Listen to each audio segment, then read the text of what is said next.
আসসালামু আলাইকুম ওরহমতুল্লাহি ওবরাকাতুহ। ফজরের পরে আল্লাহ রাসূল সাল্লাল্লাহু আলাইহি সাল্লাম যে সমস্ত আমলগুলো করতেন, আমরা অনেকেই আছি যে ফজরের নামাজ আদায় করার পরে আমরা ঘুমিয়ে যাই, কিন্তু আমাদের মুঠেও ঘুমানো ঠিক নয়।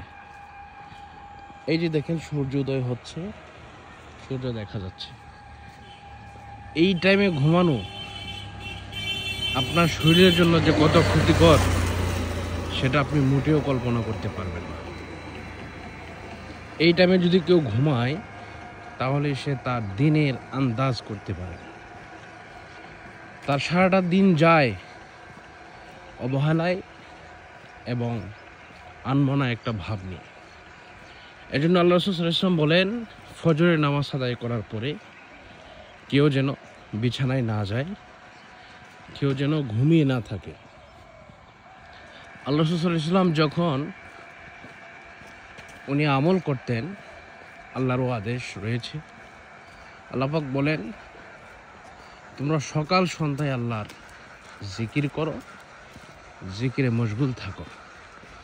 এজন্য হুজুর পাক সাল্লাল্লাহু আলাইহি ওয়াসাল্লাম যে আমলগুলো করেছেন এর মধ্যে অন্যতম একটি আমল হচ্ছে তিনি আস্তাগফার পড়েছেন, যেটাকে আরবিতে বলে আস্তাগফিরুল্লাহ রাব্বি মিন কুল্লি যামবি ওয়া আতুবু ইলাইহি লা হাওলা ওয়ালা কুওয়াতা ইল্লা বিল্লাহিল আলিয়্যিল আযীম। এইভাবে এই আমলগুলা আল্লাহ রাসূল সাল্লাল্লাহু আলাইহি ওয়াসাল্লাম করেছেন। তো এছাড়াও আমরা ইশরাকের নামাজ আদায় করতে পারি। নামাজ হচ্ছে সর্বোত্তম আমল, এই আমলগুলো আমরা করব। পাশাপাশি আপনি যদি এক্সারসাইজ করেন, এটাও কিন্তু আপনার আমলের খাতা থেকে বঞ্চিত নয়। বিসমিল্লাহ বলে আপনি যখন এক্সারসাইজ করার সময় আপনি প্রতিকলমে সুবহানাল্লাহ, আলহামদুলিল্লাহ, আল্লাহু আকবার বলবেন, তখন কিন্তু আপনার কি হবে? আপনার আমলনামা ভারী হবে, আপনি সুন্দরভাবে আমল করতে পারবেন। সেই জন্য আমরা এই আমলগুলো করার চেষ্টা করব।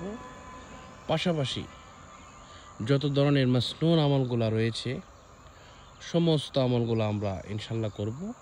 তাহলে অবশ্যই আমাদের আমলনামার খাতা ভারী হবে ইনশাআল্লাহ। তো আজকের মতো এই পর্যন্তই।